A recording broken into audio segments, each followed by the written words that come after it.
Bonjour, je suis Mami Mohamed. Je vous invite à s'abonner à ma chaîne YouTube dédiée pour la physique et la chimie dans les classes préparatoires.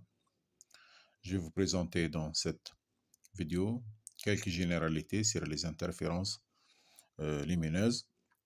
On va commencer par le spectre divisible. Donc, en termes de longueur d'onde, le spectre divisible est compris entre 400 nanomètres et 800 nanomètres. Parfois, vous trouvez dans les livres, vous trouvez entre 350 et 750 nanomètres. En termes de fréquence, compris entre 10 exposant 14 Hz et 7 10 exposant 14 Hz. Donc, si on vous demande un ordre de grandeur, on va mettre la longueur d'onde donc au milieu, à peu près 550 ici au milieu, puis une fréquence de l'ordre de 5 10 exposant 14 Hz. On peut mettre aussi la période qui est l'ordre de 10 exposant moins 14 Hz. Maintenant, je vais définir l'indice d'un milieu,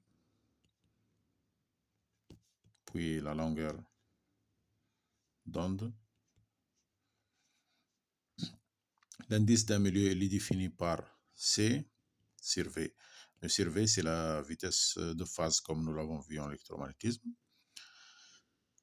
Alors, la longueur d'onde dans un milieu donné est égale à V fois T, la période. Donc, V elle est égale à C sur N, donc c'est C sur N fois T. C fois T, c'est la longueur d'onde dans le vide. Comme N est en général supérieur à 1, donc vous avez lambda qui est inférieur à lambda 0. On dit que les milieux matériels tassent les longueurs d'onde. La longueur d'onde dans un milieu matériel devient plus courte. Maintenant, vous devez savoir aussi que la couleur d'une onde est fixée par sa fréquence. Et à tous les 10 nanomètres, en général, donc la couleur change. Ça, ce sont des ordres de grandeur à retenir pour les TP et même pour aussi les examens. On peut aussi définir le vecteur d'onde de pi sur lambda et le vecteur d'onde dans le vide de pi sur lambda 0. On peut définir aussi le nombre d'ondes. Le nombre d'ondes est écrit 1 sur lambda. On va mettre moins 1. Maintenant, je vais définir le modèle scalaire. Puisque l'optique ondulatoire a été développée avant l'électromagnétisme, donc on utilisait un modèle scalaire. On associe à une onde donnée, donc une vibration. Cette vibration S de M de T, elle est additive. C'est-à-dire si vous avez plusieurs vibrations qui arrivent au point M, alors la vibration résultante, c'est la somme des vibrations. En particulier, nous, on va utiliser une onde donc plane sinusoïdale.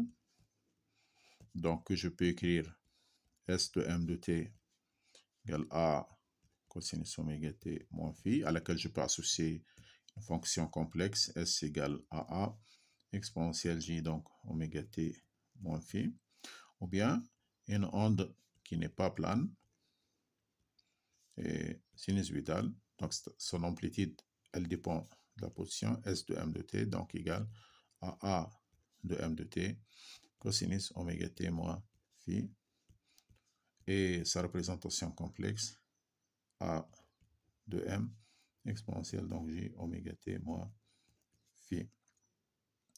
Maintenant, quand est-ce que ce modèle est valable? Le modèle est valable, il faut deux conditions. Les ondes polarisées rectilignement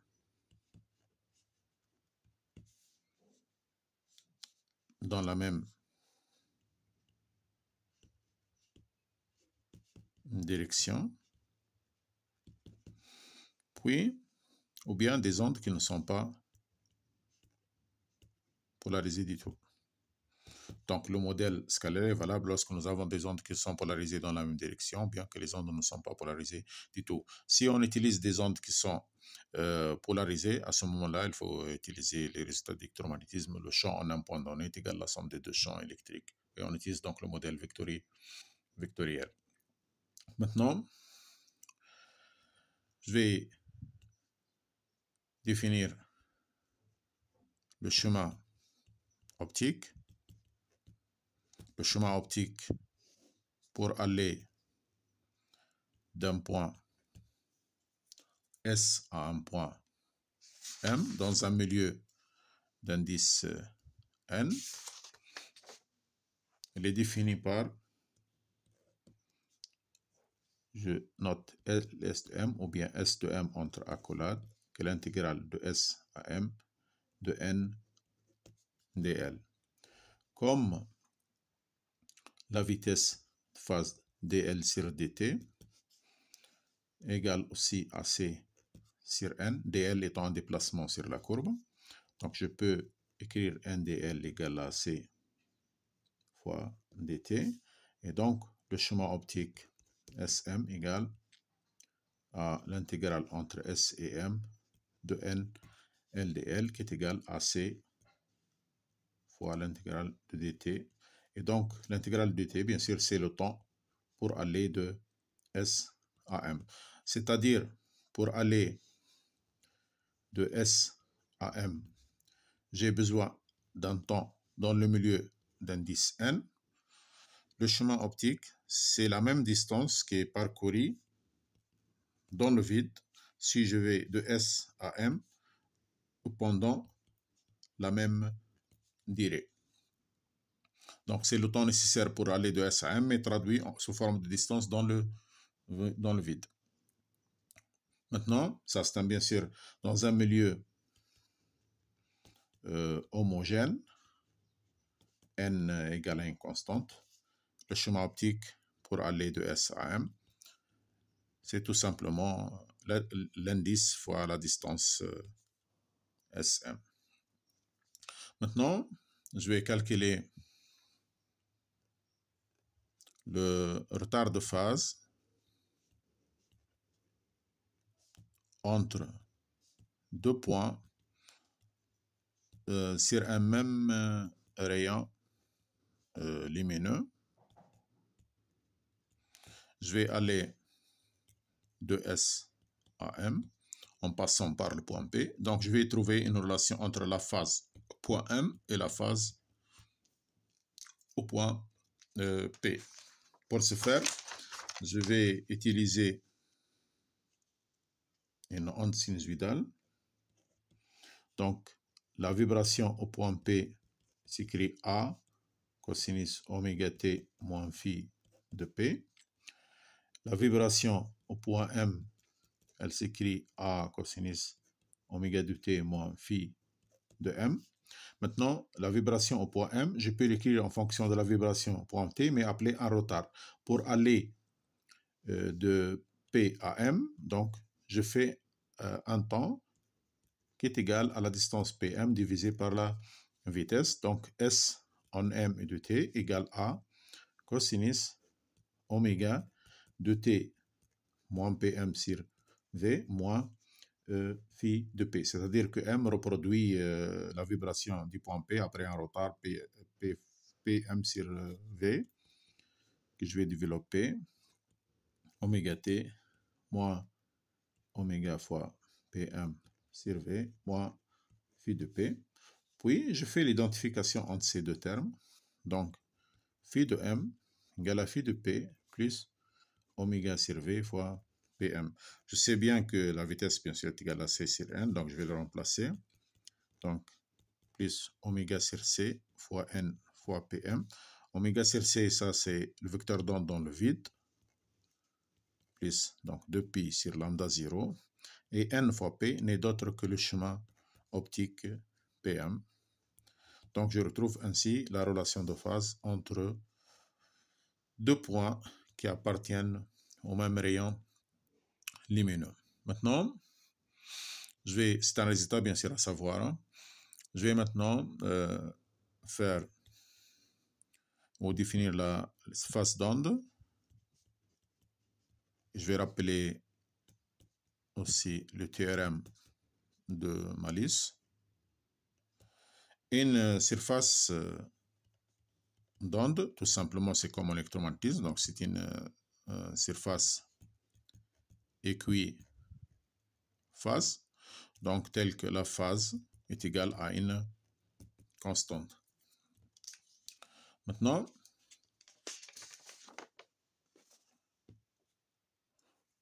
le théorème de Malus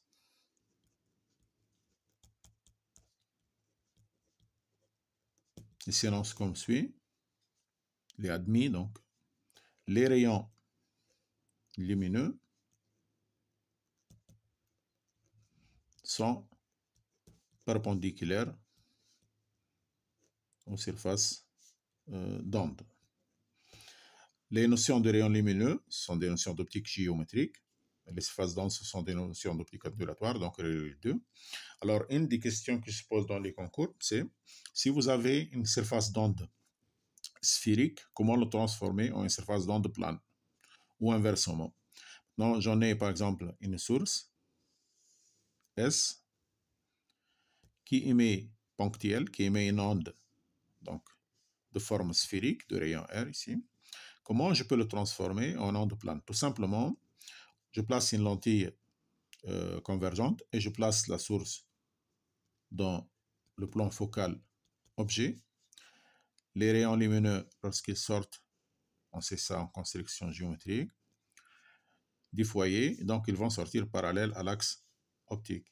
Et donc, puisque les rayons lumineux sont perpendiculaires aux surfaces d'onde, donc je vais obtenir ici des plans d'onde qui sont perpendiculaires aux rayons lumineux. Les rayons lumineux, ce sont donc les courbes sur lesquelles il y a des flèches, et les surfaces d'onde sont perpendiculaires à chaque instant. Donc j'ai transformé une onde sphérique en une onde plane avec une lentille convergente. Bien sûr, on peut faire l'inverse. Si j'en ai une onde qui arrive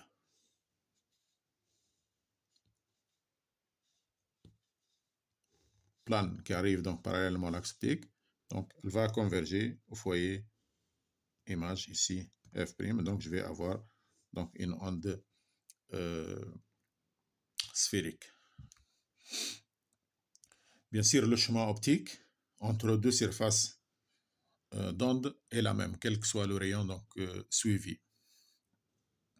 Maintenant, je vais parler un peu des détecteurs de lumière. Alors, je connais les détecteurs, ils sont sensibles à la valeur moyenne des champs électriques au carré de l'onde, donc ce sont des détecteurs quadratiques. En particulier, il y a l'œil, il y a la photo diode, il y a le photo multiplicateur. Et chaque détecteur possède un temps caractéristique. L'œil, c'est 0,1 seconde. Une photodiode, c'est 10 moins 6 secondes. C'est de l'ordre donc du microsecondes. Puis, un photomultiplicateur, c'est de l'ordre de 10 moins 9 secondes. Le temps tau, c'est le temps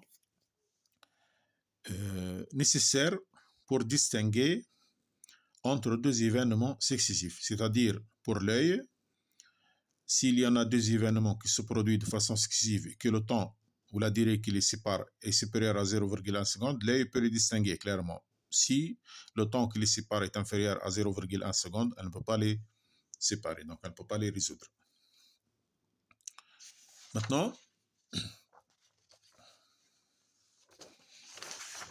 je vais parler de la définition donc, de l'intensité d'une onde qui est émise.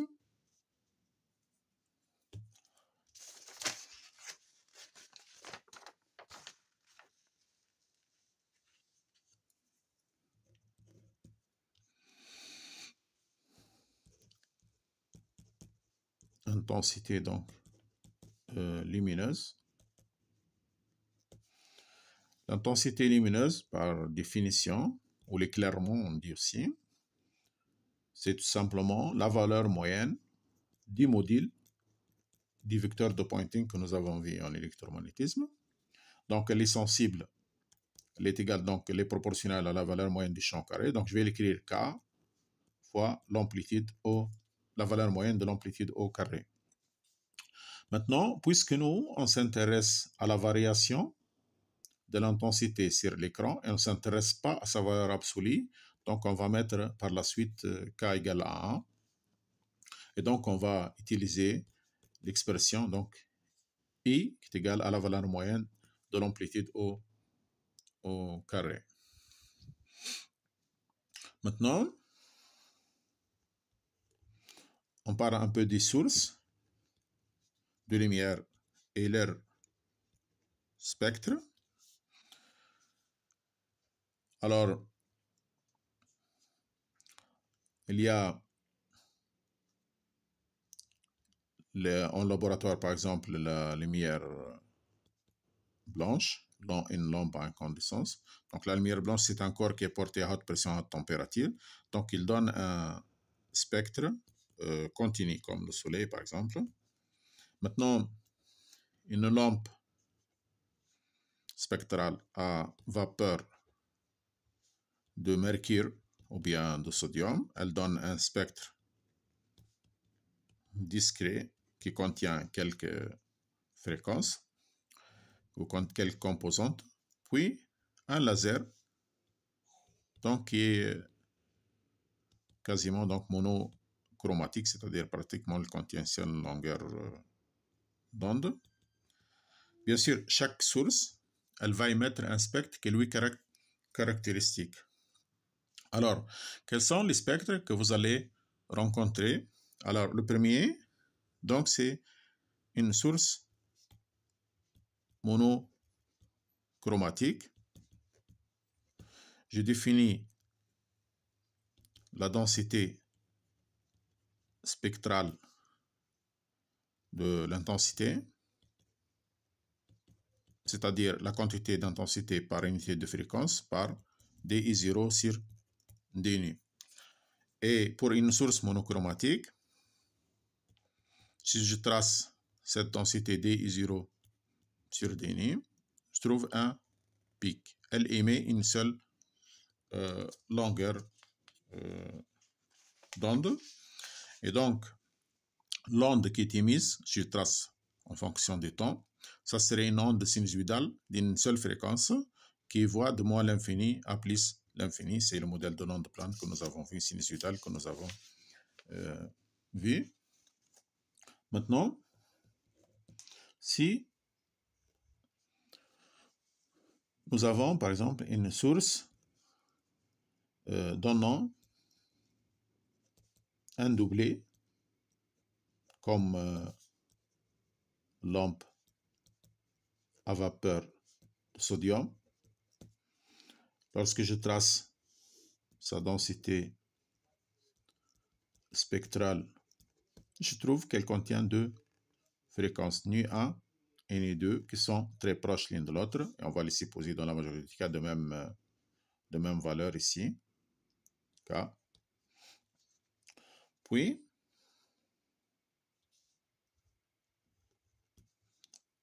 et la troisième donc, cas que vous allez rencontrer, le troisième cas que vous allez rencontrer, une source donc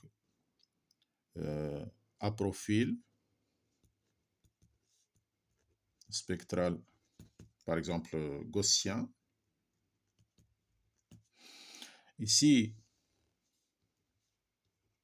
la densité spectrale de l'intensité, elle a la forme d'une gaussienne centrée sur la valeur nu0 et qui possède une largeur donc delta ni, c'est-à-dire que la source, elle émet toutes les fréquences qui se trouvent à l'intérieur de cet intervalle donc delta ni autour de la valeur nu0. Alors,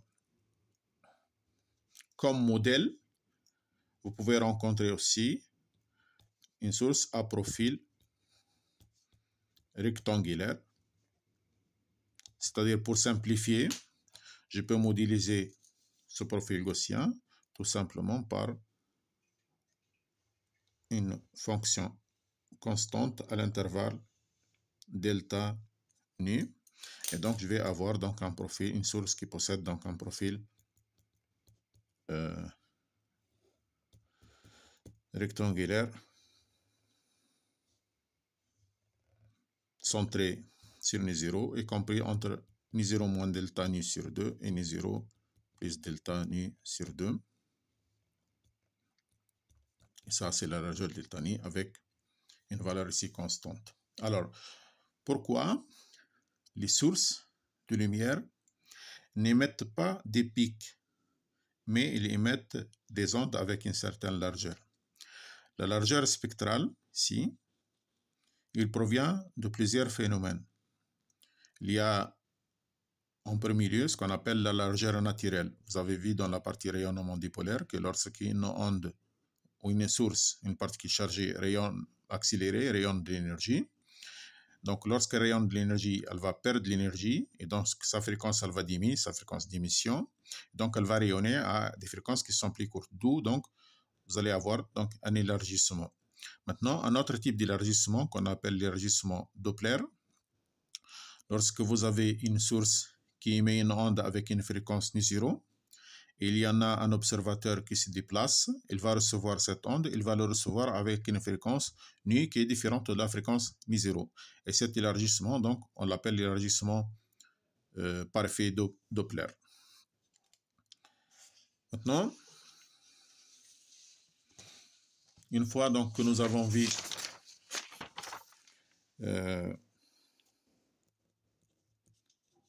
les sources et leur spectre, on va parler un peu du modèle d'émission des ondes qu'on appelle donc le train d'onde. Lorsqu'une source de lumière émet de la lumière, elle n'émet pas de façon continue, mais elle émet des suites d'ondes. Elle émet à l'instant T0, donc la première onde, puis un instant après, elle émet une onde seconde, puis elle émet une troisième onde, ainsi de suite. Ces ondes, donc on les appelle des trains d'ondes, ils ont deux caractéristiques.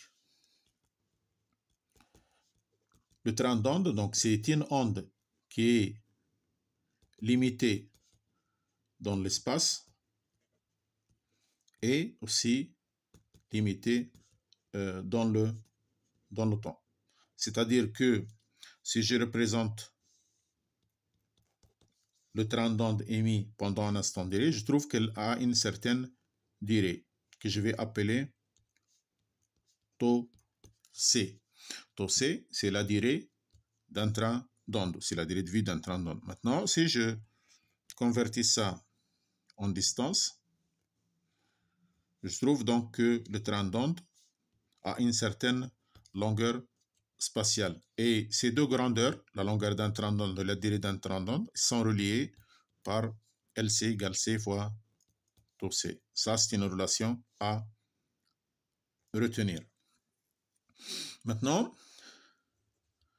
chaque train d'onde émis possède une phase initiale à l'émission phi0 qui est lui propre. C'est-à-dire d'un train d'onde de 1 vers 2, chacun veut trouver une phase. Ici phi0,1, ici phi0,2, ici donc phi0,3, qui sont différents. Maintenant, quelle est la relation entre LC, taux C et delta nu? Comment sont reliés LC, taux C, la longueur d'un train d'onde émis par une source, ou bien la durée d'un train d'onde émis, et la largeur spectrale de la source?